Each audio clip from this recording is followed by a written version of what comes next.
Muy buenos días. Estamos un domingo más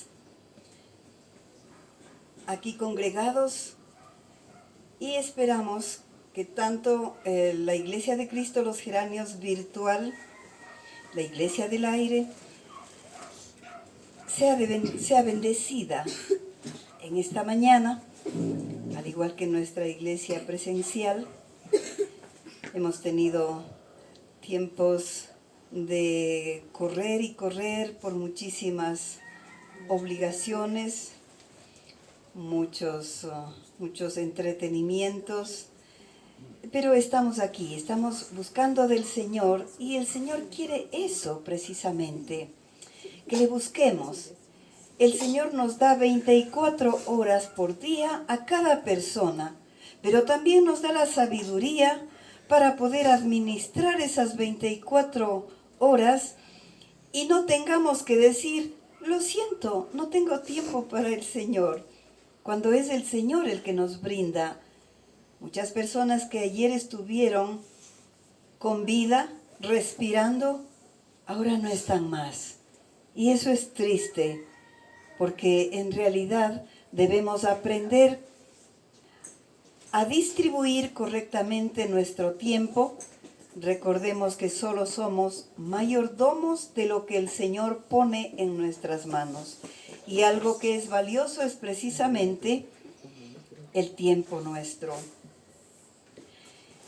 En esta semana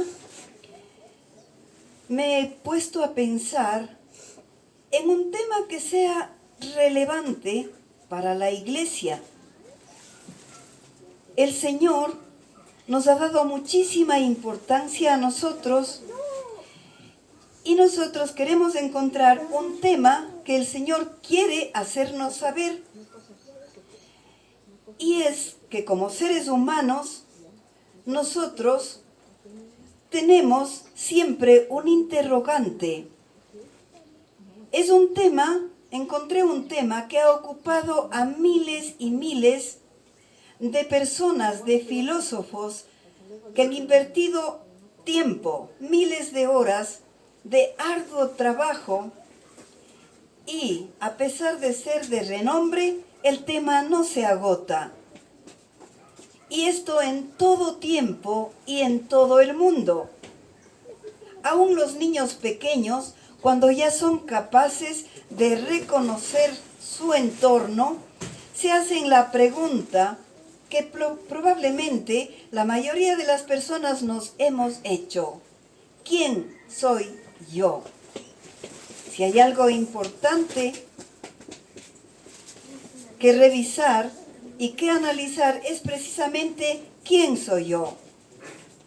Esta interrogante, dependiendo de cada persona, puede ser fácil o puede ser muy compleja su contestación, porque en la definición entran todo un universo de circunstancias. Algunos dirán solamente el nombre y apellido de sus papás y han saldado esa inquietud. Otras personas analizaremos no solo el ser poseedor de un apellido, sino una razón para estar en este mundo. Entonces nos diremos, ¿quiénes somos? ¿Por qué nacimos? ¿Para qué estamos aquí? ¿Quién permitió nuestra venida a este mundo? En fin, miles de preguntas que es igual a subir una montaña creyendo que cuando llegamos a coronar la cúspide de esa montaña vamos a tener al frente todo el mundo que no hemos visto. Pero cuando llegamos nos decepcionamos al ver que solo hay montañas que explorar. Y en nosotros, cada una de esas montañas de interrogantes abre un universo de nuevas preguntas que quisiéramos ver contestadas. Siempre me ha parecido apasionante analizar la mente humana, que se ocupa en cada día de investigar cada aspecto de su entorno y sobre todo de sí mismo. Dios ha puesto la capacidad de explorar cada detalle de nuestro campo de acción, tanto externamente y de nuestro interior. Y allí sabemos una de las grandes máximas, que no está en la Biblia, pero que es de uso popular y es válido, que quien logra entenderse a sí mismo está en capacidad de entender el mundo entero. Pese a conocernos a nosotros mismos, no acabamos de investigar lo que contenemos dentro de nosotros y necesitamos de Dios para poderlo hacer con corrección, porque no es fácil descubrir quiénes somos, es decir, estamos hablando de nuestra identidad. Vamos a orar. Bendito Padre, Señor nuestro, a ti, Señor, venimos en esta mañana dependientes totalmente de ti, Señor, para pedir de ti la guía correcta para poder entender el mensaje que en esta mañana tienes para cada uno de nosotros. Cuando tú creaste el mundo, amado Señor, lo hiciste para amarnos, para bendecirnos, Señor, y para compartir con nosotros. Y es así, Señor, que tú tomas la iniciativa en cada tiempo para llegar al hombre. Gracias, amado Padre, por darnos una identidad digna de rescatar, Señor, porque nosotros a veces nos despreocupamos, Señor, y el mundo nos absorbe con todas sus exigencias, Padre, y queremos olvidar quiénes somos, Señor. En esta mañana queremos ser ese terreno fértil en el que cae tu enseñanza y que fructifique y permanezca, Padre, como tú has dicho en tu santa palabra. Bendecimos tu santo nombre y te damos las gracias en el nombre de Cristo Jesús. Amén. ¿Cuán importante es para nosotros nuestra identidad?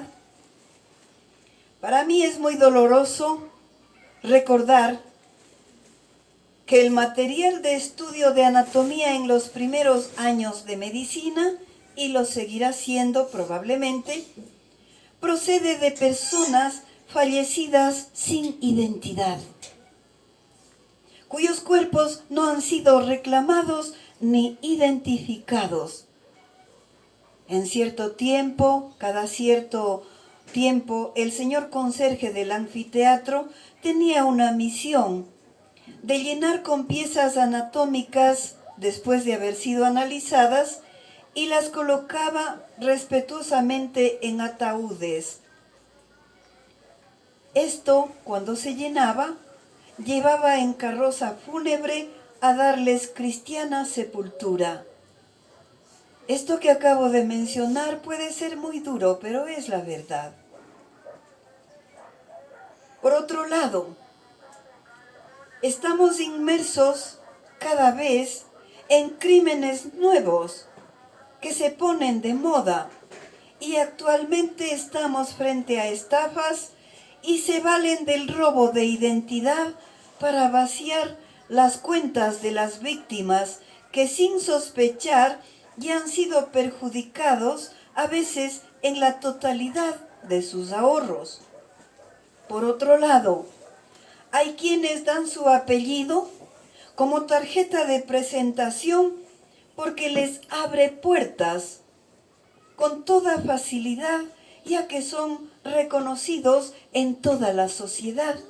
Es decir, la identidad es algo muy importante para cada uno de nosotros. Y al hablar de ladrones y de estafas, nosotros estamos siempre en alto riesgo de que nos roben no solo el dinero, quieren también robar nuestra identidad. Nuestro enemigo, que ya sabemos quién es, quiere evitar que sepamos quiénes somos.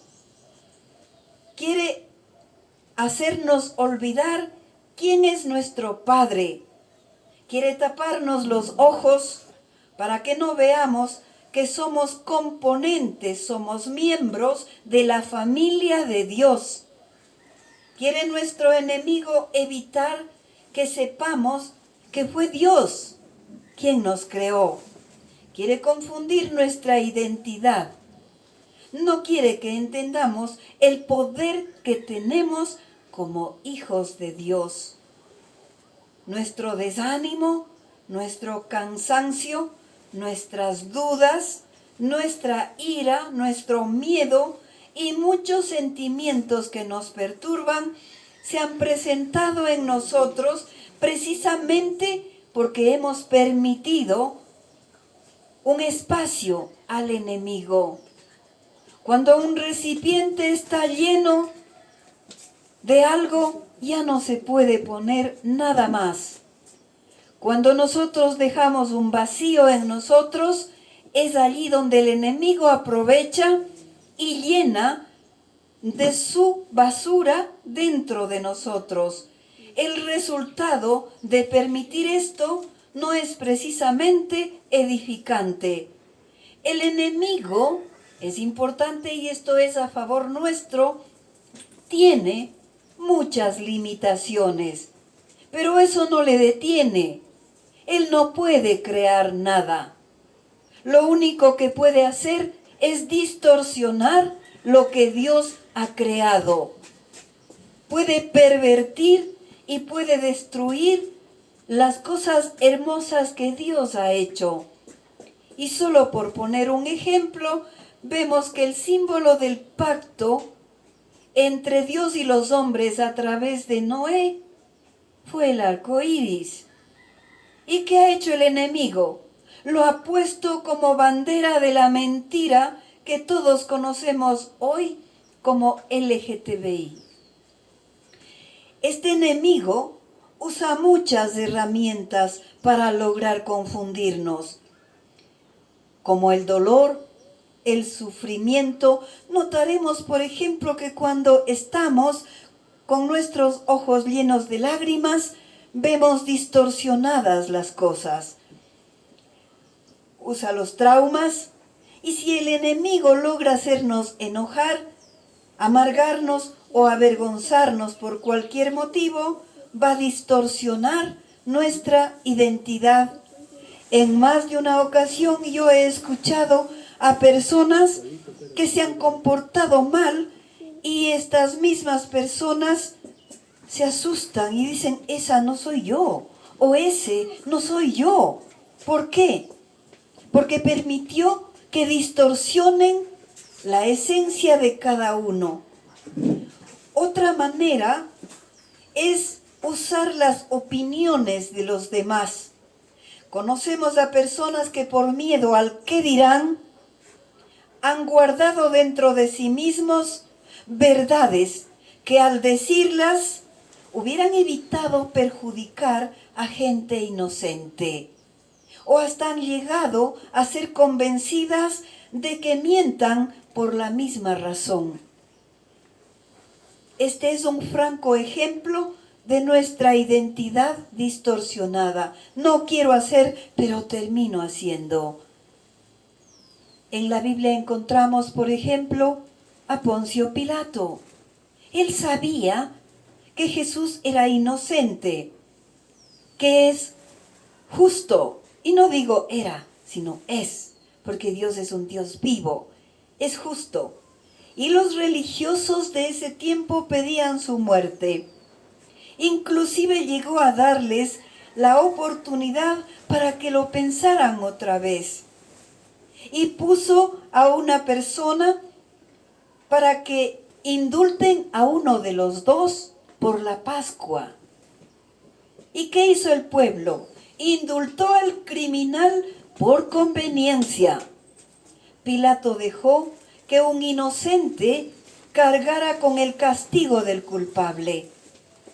Claro que todo esto era un cumplimiento del plan salvífico del Señor, pero nos hace ver también que la humanidad no busca la verdad, sino que busca la conveniencia, porque ha dado paso a las mentiras del enemigo. Este enemigo está actualizado, usa la tecnología de punta, se pasea por las plataformas que tienen aprisionados a la mayoría de gente.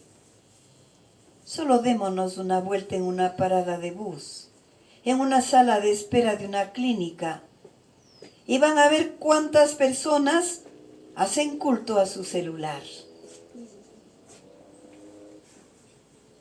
A través de estas plataformas el enemigo envía mensajes de todo calibre y son continuos los mensajes.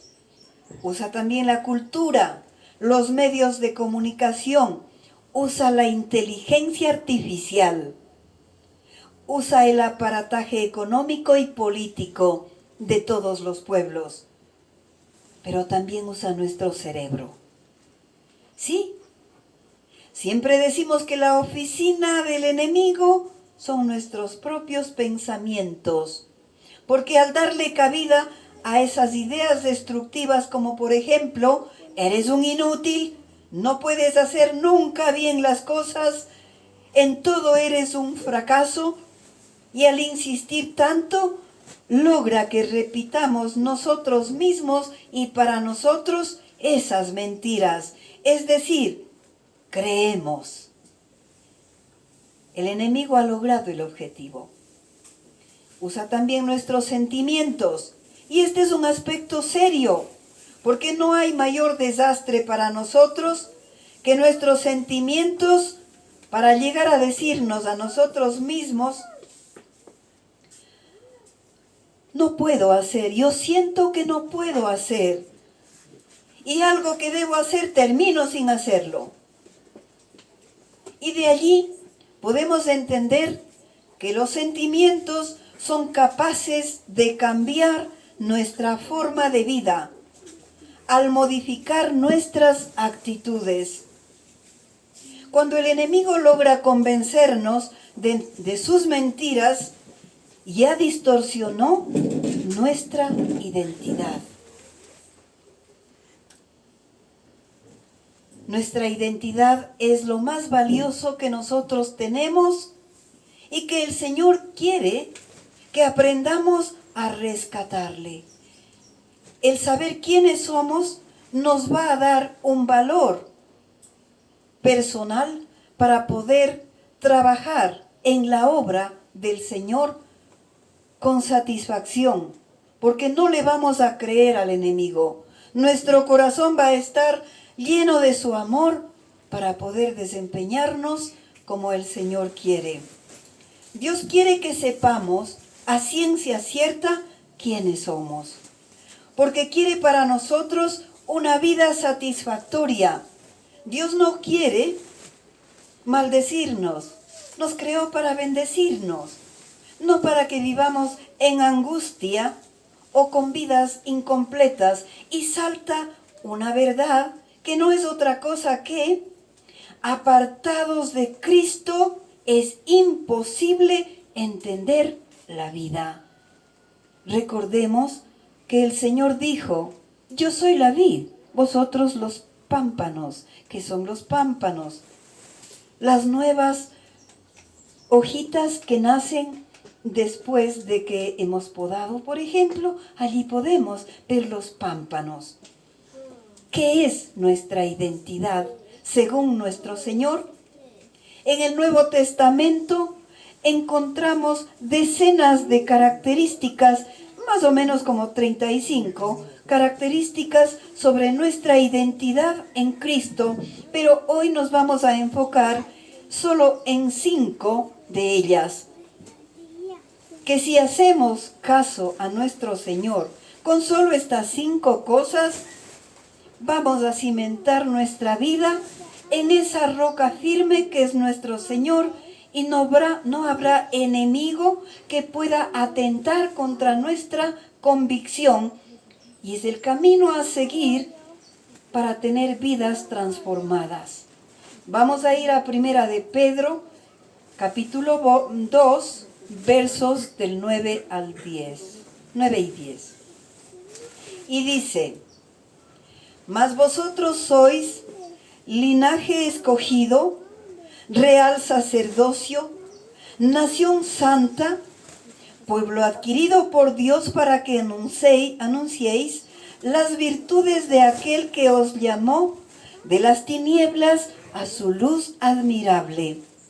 Vosotros, que en otro tiempo no erais pueblo, pero que ahora sois pueblo de Dios, que en otro tiempo no habíais alcanzado misericordia, ahora habéis alcanzado misericordia. Es decir, que Cristo marca en nuestras vidas un antes y un después. Esta declaración de la palabra de Dios es nuestra imagen ante el Señor. ¿Acaso esto es poca cosa? Primero, ¿qué somos? Somos aceptados. Cuando estamos en Cristo, Dios nos acepta totalmente. Es decir, que Dios no nos rechaza. ¿Acaso no es el rechazo lo que hace sufrimiento profundo cuando lo sentimos en nuestras vidas?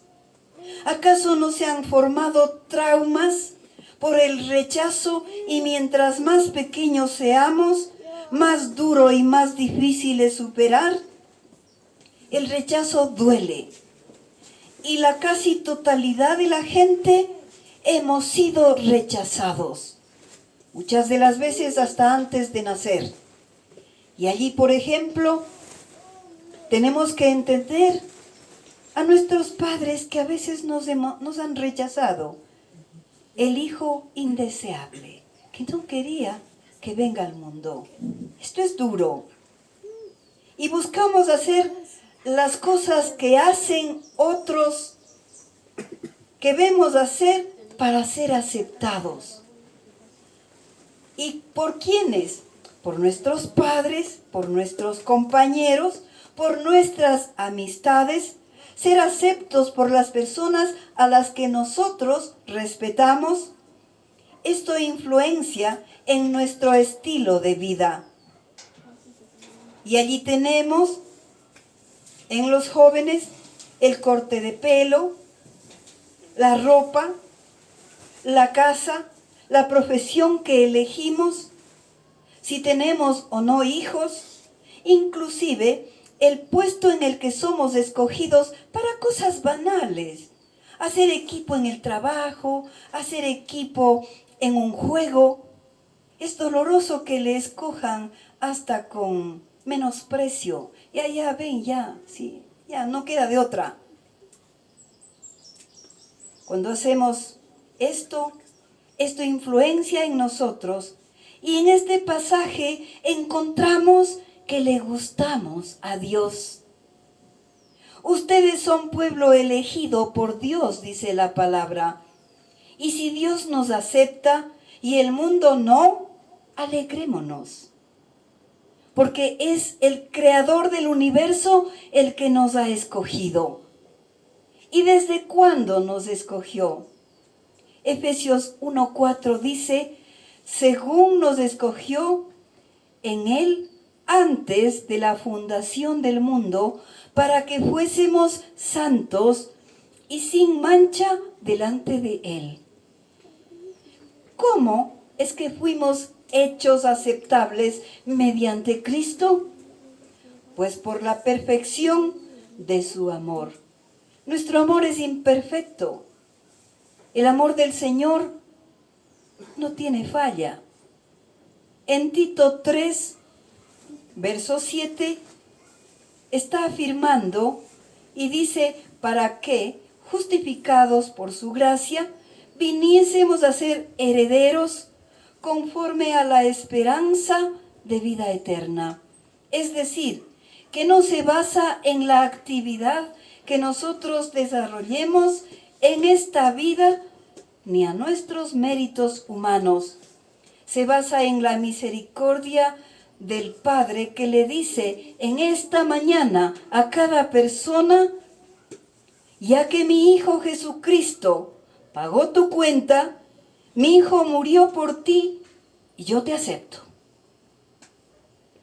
Nuestra verdad aquí y en adelante va a ser: yo soy escogido por Dios y tengo su aceptación. Lo siguiente en entender va a ser cuán valiosos somos. Nosotros vemos cuando alguien va a vender algo, pone el precio. Si vemos que hay categorías de valor en las cosas, el valor, como dijo, lo pone el dueño. ¿Y quién es nuestro dueño? Nuestro dueño es el Creador y es el Dios, y Él nos está dando ese valor. Al igual que la pertenencia.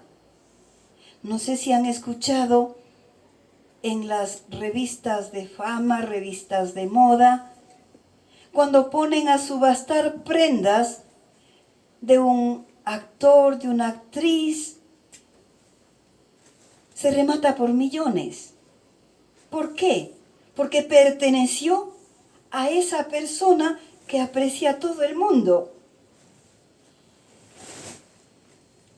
¿A quién pertenecemos a nosotros? Veamos nuestro valor. Deuteronomio capítulo 7, verso 6 lo dice: porque tú eres pueblo santo para Jehová tu Dios. Jehová tu Dios te ha escogido para hacerle un pueblo especial, más que todos los pueblos que están sobre la tierra. Somos especiales para Dios. Somos valiosos porque nuestro dueño es Dios, porque Él nos escogió, nos acepta y es nuestro Padre. Y sobre todo, porque el unigénito del Dios Altísimo dio su vida por nosotros. El precio por el que fuimos comprados es demasiado alto. Y ahora le pertenecemos. El valor de cada cosa o persona depende también de cuánto el comprador está dispuesto a pagar. Dios no pagó un precio bajo. Si el enemigo ha secuestrado nuestra identidad, Dios pagó ese rescate incalculable por nuestra libertad y para tener vida eterna. Es decir, nos rescata para beneficiarnos. Es un buen negocio para nosotros el estar en nuestro Señor. Si en la tierra alguien nos dijo que no valemos, eso no es cierto. 3. Somos amados y por siempre. Vosotros que en otro tiempo, dice la palabra, no erais pueblo, pero ahora sois pueblo. Cuando tenemos en nuestra vida a Cristo, pertenecemos a la familia de Dios.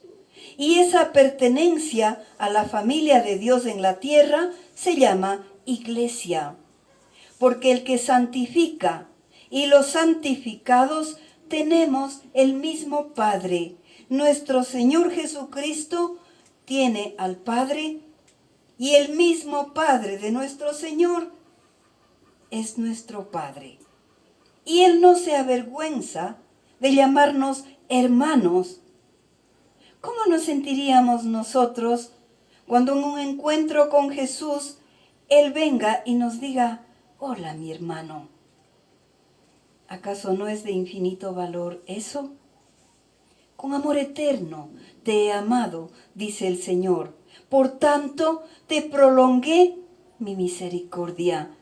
¿Qué más claro podemos leer y entender de que su amor nunca termina, que es para siempre, que es inagotable?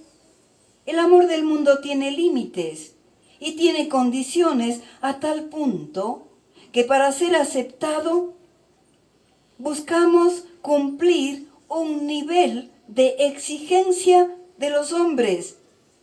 Y cuando llegamos, los hombres suben su nivel.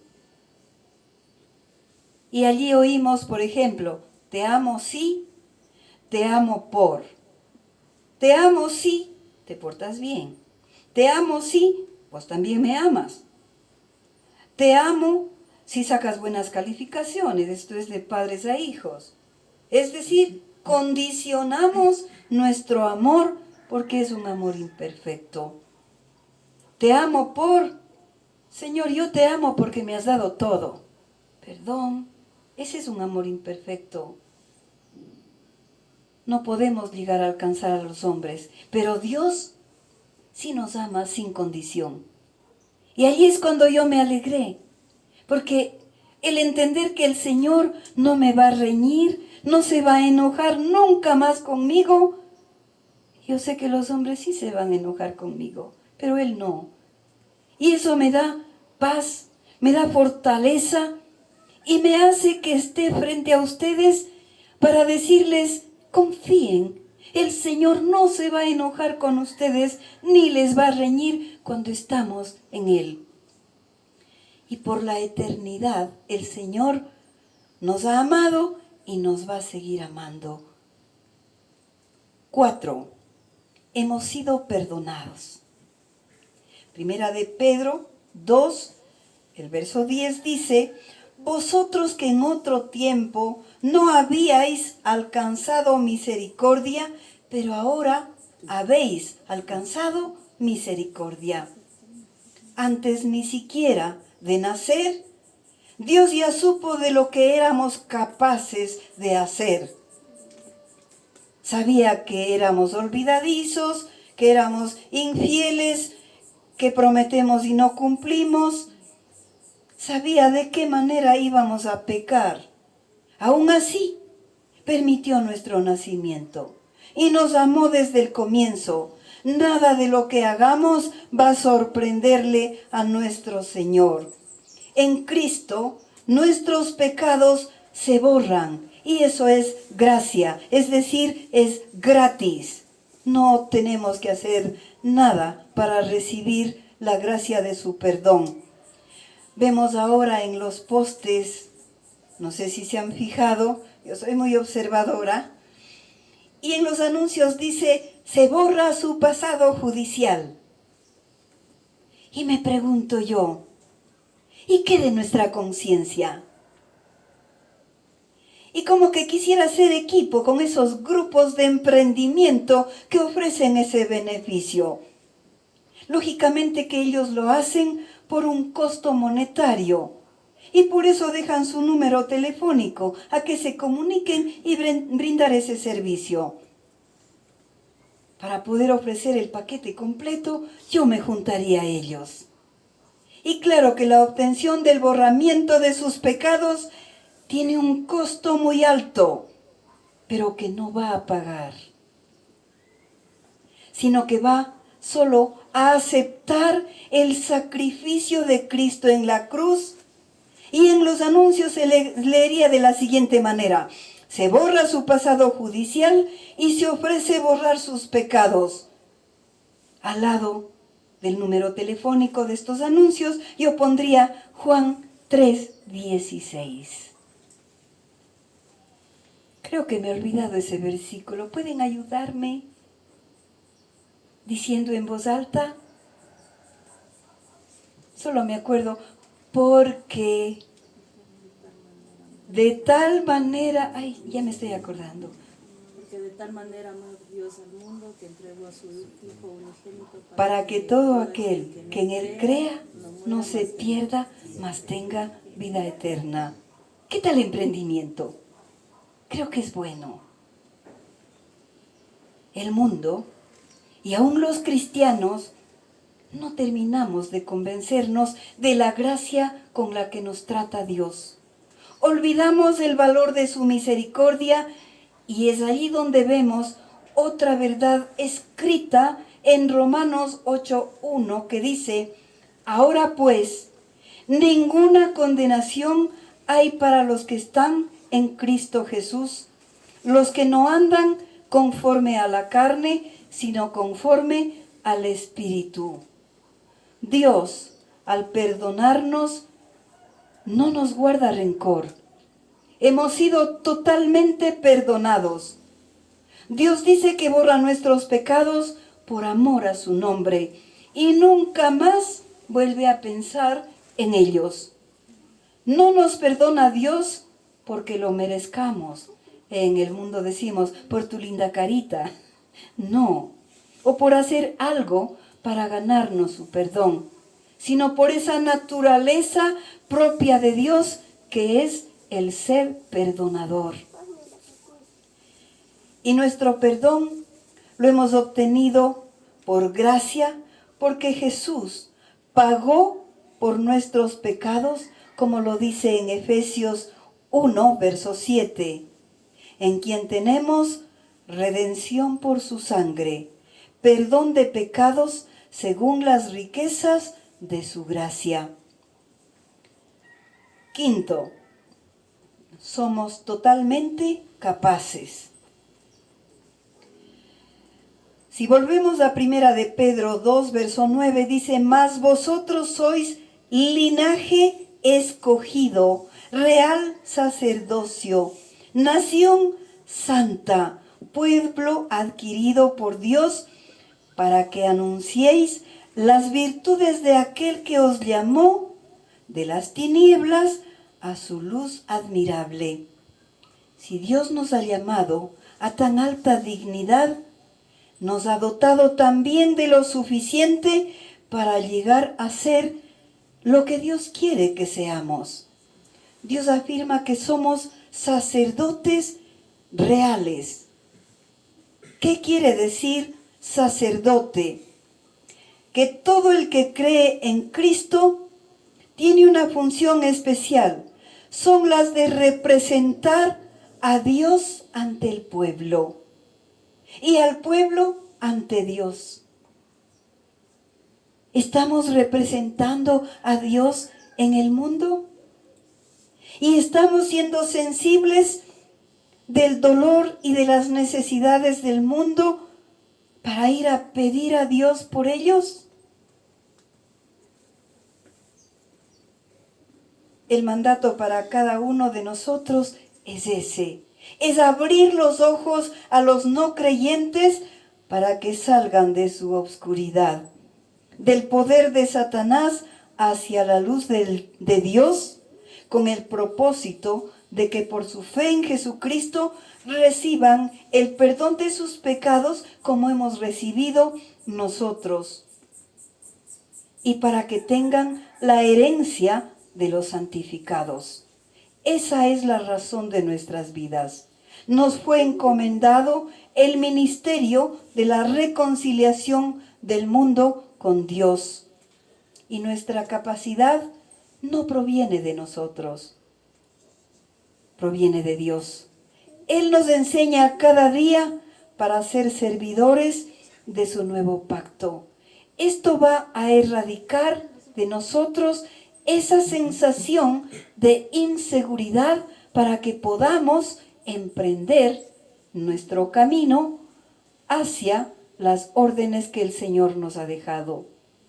La verdadera identidad nuestra frente al Padre es completa, es deseable y tiene los componentes fundamentales que como hijos de Dios nos es necesario tener. Esos componentes son los grandes regalos de Dios que ha provisto para cada uno de nosotros.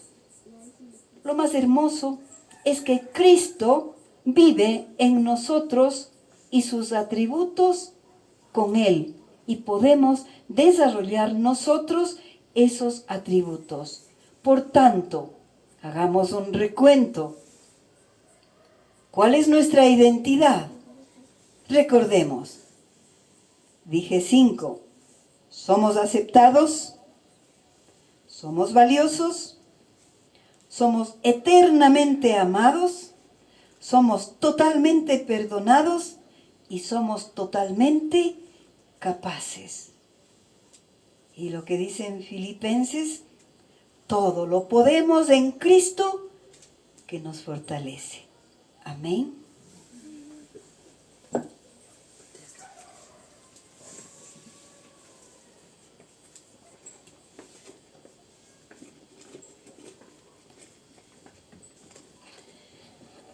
Realmente lidiar con el rechazo a veces es complicado. Y el entender que somos hijos de Dios y el entender que tenemos todo con Él y no necesitamos de nadie más sino de Él mismo, es complicado como humanos, pero cuando lo entendemos es un mundo maravilloso. Gracias a nuestra querida pastora que nos enseña estas palabras y esta prédica y el mensaje que Dios tiene para nosotros. Amados hermanos, las prédicas están siendo subidas a la página de YouTube. Les pido por favor que den like, compartan, para que en futuras ocasiones podamos hacer en vivos como lo hemos hecho hasta que Facebook nos impidió hacerlo. Entonces, les amamos mucho, les esperamos siempre con los brazos abiertos, a las personas que nos ven de manera virtual y a las personas que vienen acá. Esperamos que Dios siga guiando el camino de todos nosotros. Compartan el mensaje para que este mensaje no se pierda y llegue a los corazones de más personas que en este momento lo estén necesitando. Les amamos mucho y les esperamos el próximo domingo a 10 de la mañana acá en su iglesia, en su casa. Amén. Amén. Eso, aquí, Sandra, no acá.